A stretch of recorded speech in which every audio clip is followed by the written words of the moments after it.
You already know Mercury retrograde asks you to rethink, redo, retell. And Cancer asks you what feels like home, what feels safe. Put them together, and this Mercury retrograde is about more than your inbox. It's about whether you're leading from a rooted place or a resigned one. In this part two of my Mercury retrograde and Cancer series, I break down what this transit is asking of your leadership on a personal, community, and collective level, and from the Jupiter and Leo joy and creativity intersection. This was recorded inside my Star Powered Circle Masterclass, my global community for changemakers and leaders. And you're welcome to join us. Let's talk about what it means to reboot. I'm Leslie Tagorda, a business astrologer and creator of the Astro Brand Method, blending more than 20 years of brand strategy with the precision of astrology to help entrepreneurs and underrepresented leaders make their mark.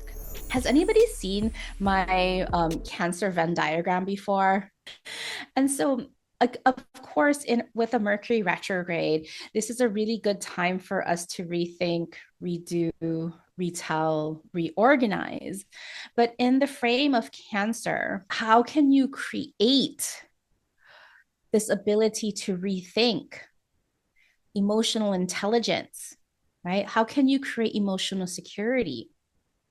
How can you rethink how you're going to integrate cozy and loving and making feeling like creating the feelings of home? And on a collective level or even a community level, how are you going to retell and become an advocate for your belonging? And so when we think about our leadership, right, of course, we're talking about our personal leadership, that personal growth, that becoming, that, the inner work that allows us to create deeper impact so that we can make more impact in our communities and those kind of that first ripple of our relationships, whether this is our clients or our family or our neighborhoods, these more intimate spaces where, we have like our home life, our family life, our, all the different circles. Like I'm a mom, so there's like, the parent groups and the moms that get to hang together, and there's the soccer community, all of these different places where we come together. And then we have society, we have the larger system, which oftentimes feels like, oh my gosh, how are we going to possibly impact this system that was built to oppress 99% of us, to hold us down? But the true change happens when we heal ourselves, right? When we work on ourselves, when we create so much self acceptance, so much self worth, so much self confidence that all of the things that try to hold us down just can't, right? It's challenging, but it can be done. So before I move on, does anybody have any comments or, comments, I don't even questions about how they've noticed things in this shadow zone, in the retro shade zone of Mercury, how this has been coming through for you? I'm happy to share because I had a little insight this morning. Yeah. With the Jupiter in Cancer, which is my rising sign, I've had a ton of expansion in the last year. And a big part of my expansion is, can I have the partnerships to be able to hold with me as I expand? That's been the thing that I've had to really anchor my desire that I've been anchoring in. Like if I'm going to grow bigger, I need to have real partnership in all areas. And personally, with my husband, that's really like it's taken a lot of work, but it's really happened. But I've noticed in the last couple of days, like just a little bit of old dynamics. And then someone just posted on Instagram that this Jupiter is at its anaretic. And That's so it 29 just came, degrees. yeah, so it just came to me of like, oh, this is just the like opportunity for me to really anchor in this new dynamic that I've co-created. Yeah. So I've just doubled down, like I came up with a mantra to just like double down on that. What's your mantra? Do you mind sharing?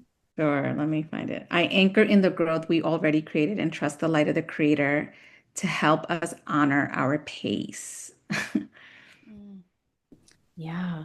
And what's been coming up with you in terms of like the partnership kind of fraying or, being a little bit fragile lately as Jupiter has been exploring this last degree of Cancer?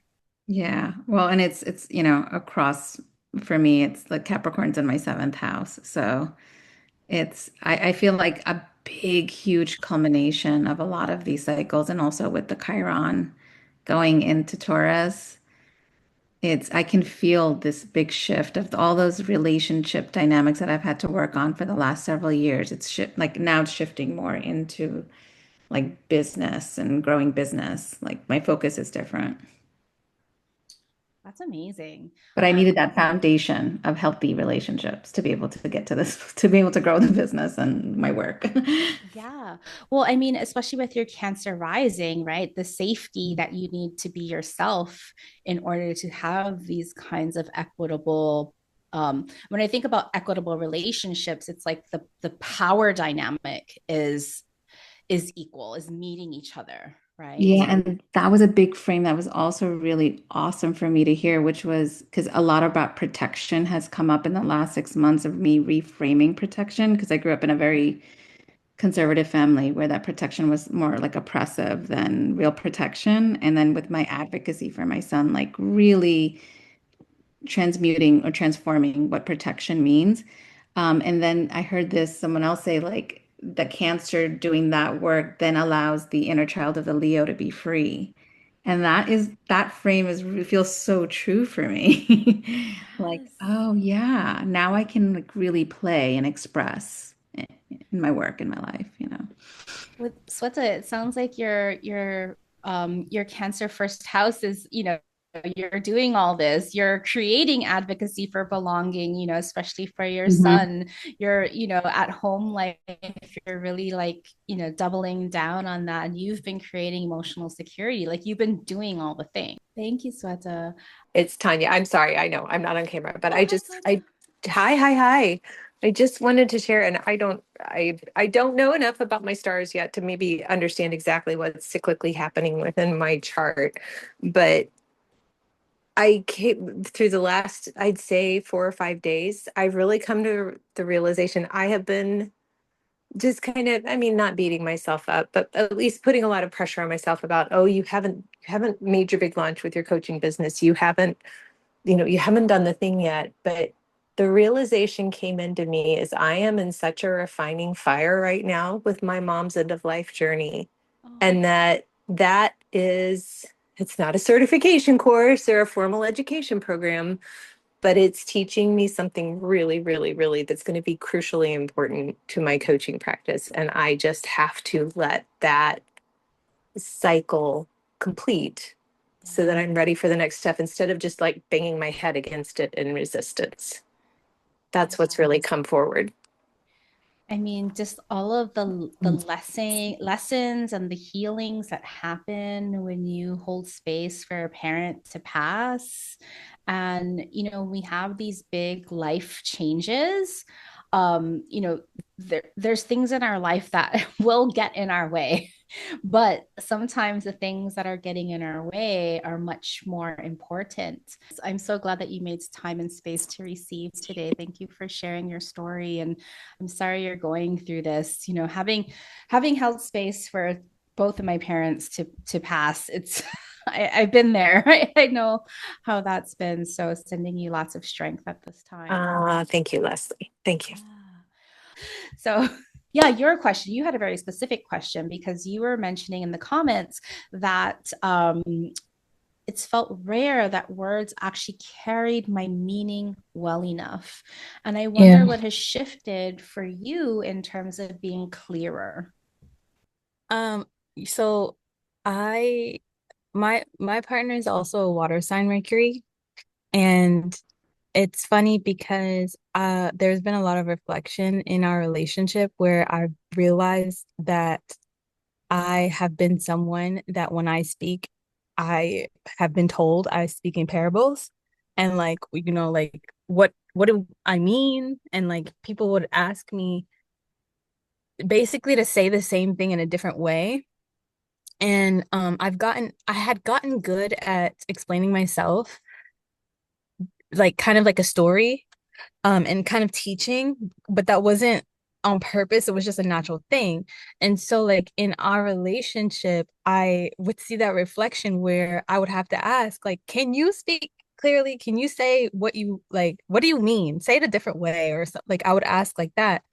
And like recently, something that we would talk about so much was made clear because I was able to ask. They also have Aquarius placements, and I realized with my Leo placement that what sought out from them was like their personal experience.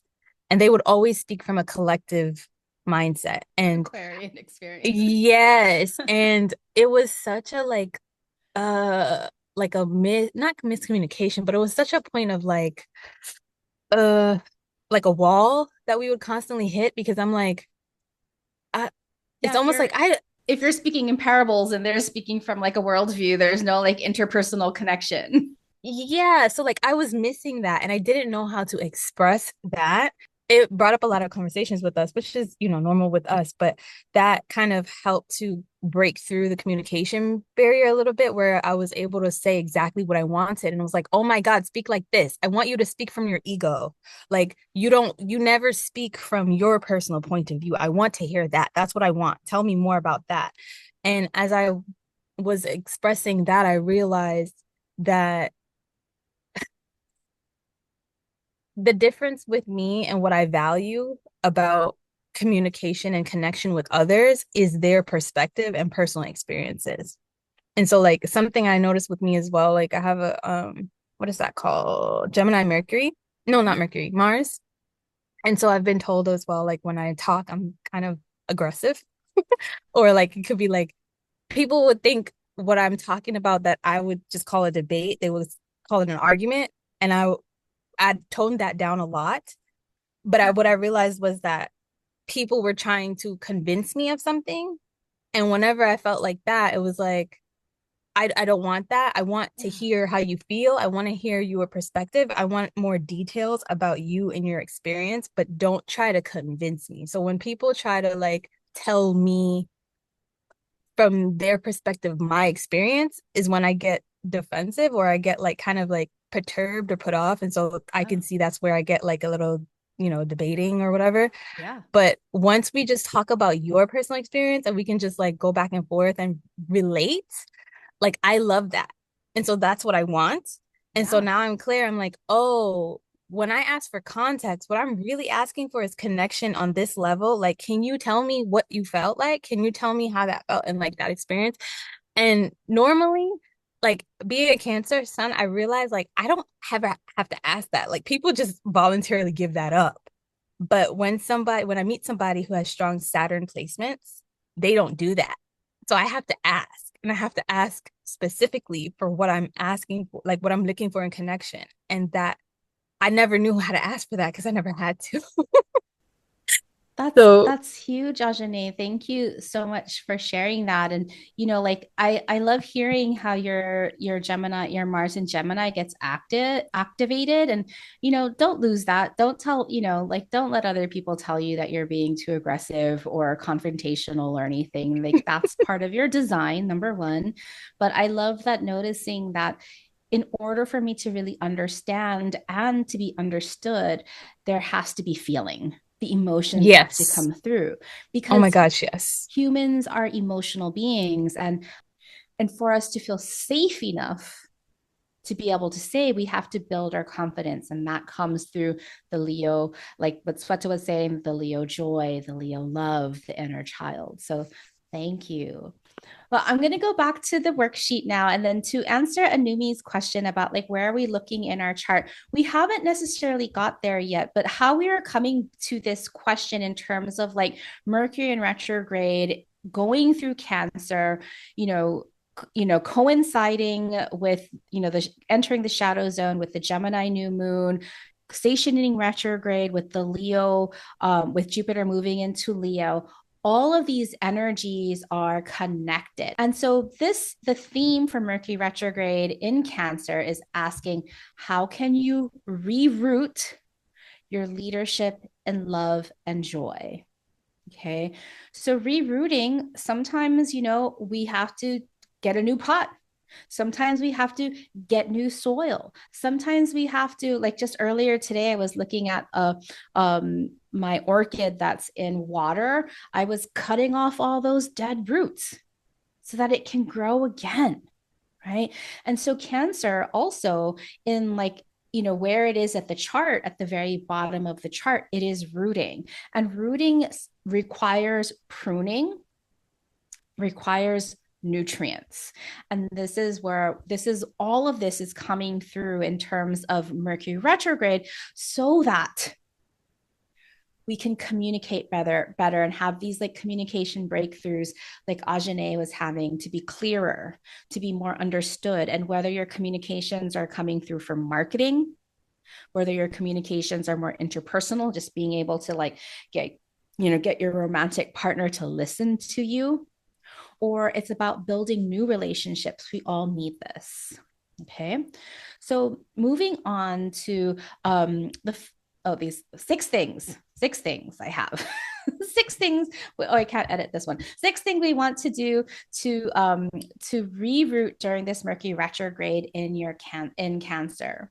And so number one, I want you to recognize, even if you've done this before and you're like, oh, Leslie, we've gone through this before. This is just like so kindergarten. And it's not kindergarten. We have to start over oftentimes, right? Because we've become a different person. We're at a different phase than we were the last time we did this. And so know who you are and how you are meant to lead from a confident and joyful center. Not to put words into what Ajane shared, but like what I heard from Ajane is that, she learned that I'm a Cancer. I need to have emotion and understand how people are feeling and understand how I'm feeling for this to make sense. And when I can understand and when I can be understood, I become more confident. And so all of these we're building into this confident and joyful, because, emotional work can get really heavy and stagnant. And I don't want us to be stuck there. With Jupiter moving into Leo, I want this to come from this place of joy, play, as Sweta said, that inner child. Key says that they built their framework in that belief that we have to go to the start when we reach new levels and experience and versions of ourselves. Absolutely. It's the spiral journey. We keep coming back to that point, but hopefully we're up another level. Sometimes we go down a level, but hopefully we're going up a level. Reclaim.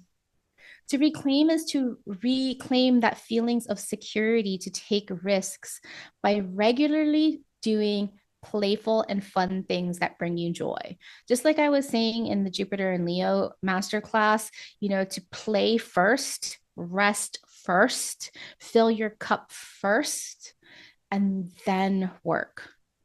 Okay. I know sometimes the world conspires against us. I can already hear Tonya saying, well, I already have all these things to do. My mom needs this. My mom needs that. But what does Tonya need? Sorry to call you out. Reframe play and creativity as a medicine for self-esteem and self-worth that is productive in your leadership. With Chiron moving into Taurus, I've been hearing from a lot of people in terms of the Chiron in Taurus. For those of us that have Chiron in Taurus, yes, disclosure day, that Chiron in Taurus and that feelings of self-worth or not having feelings of self-worth. And this book that I was talking about earlier when I was interviewing Dr. Sarah Webb, in terms of like how she created her own sense of self-worth when systems and society are telling her that she has no worth, right? And so we have to actively work against it. And one of the tools that she gives in her book for actively working against it is like surrounding yourself with the things that bring you joy. And if you're on Instagram, the things that bring you whimsy, and not caring about it at all as long as it brings you joy. Number 4, reveal. I want you to leverage your vulnerability to speak your truth by sharing a piece of your story that allows others to open up about themselves. We talked a little bit about this earlier, and I was mentioning in that book, The Super Communicators, that these are real techniques that like the CIA creates in order to like create and build trust. Now, they're using those for like, not good reasons. But for the rest of us that want to do good in the world, we do have to reveal bits and pieces of ourselves so that people feel closer to us, so that people feel, oh, they've been through that, I've been through that too. And so to share these pieces of ourselves. So, for some of us who feel uncomfortable sharing parts of ourselves, we don't have to go like deep into like the darkest traumas that we've shared, but we can like talk about little challenges that we've overcome or different experiences that that made us stronger, right? These little bits and pieces. So think about these stories that, if you want to start small and then building up. I've always recently, obviously I've been on this cancer journey and I've been sharing about the cancer because I know that a lot of people have been going through different chronic illnesses and different types of healing journeys. And I just wanted to share my truth. And because this cancer journey has been so intertwined with my own book journey, I wasn't using it to, to just like for people to feel sorry for me because I don't feel sorry for me. I've been sharing it just to create connection. Relate, connect with others on your path through fun and joyful activities. One of the things that I've been doing regularly is hosting get togethers on solstices and equinoxes. And this last solstice, we had another solstice party, and I invited some of like the spiritual people that I know that live in San Francisco Bay Area, and so many people came.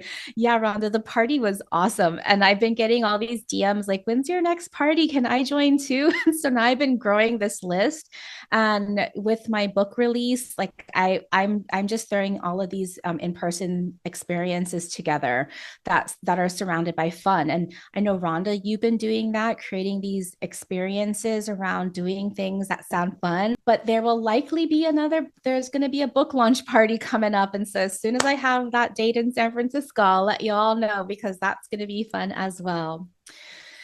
And then lastly, this one is probably the hardest one: repair, right? We've all been in experiences where we might have done harm. And maybe this is a time for people that you want to restore and repair relationships. This would be a beautiful time to repair some of these relationships. Obviously, this is relationships that that are worth salvaging, that can be salvaged. Not all relationships are salvaged, but if there's been a relationship on your heart that you're like, I want to do something about this would be a really beautiful time to do some repair work. And see, I see this coming through, right? People are creating these in-person events that are in celebration, doing things that are fun together. So I encourage you to get curious about, what can you do? If you can think about like one or two things as it relates to your leadership, as it relates to your personal life, what are some things that you might want to do? And, because we're in the shadow zone, you're probably recognizing where things have been breaking down, that you can do some of this recognition, reclamation, reframing, revealing, relating, and repairing. Jeff, I'm focusing on reframing play and creativity and spending more time outside. Oh, that's so hard for you in Las Vegas, though. It's so hot right now. Sweta just made one. My co-host and I rebranded our retreat from the Resourced Women Retreat to the Lighthouse Retreat. Oh my gosh, that sounds amazing.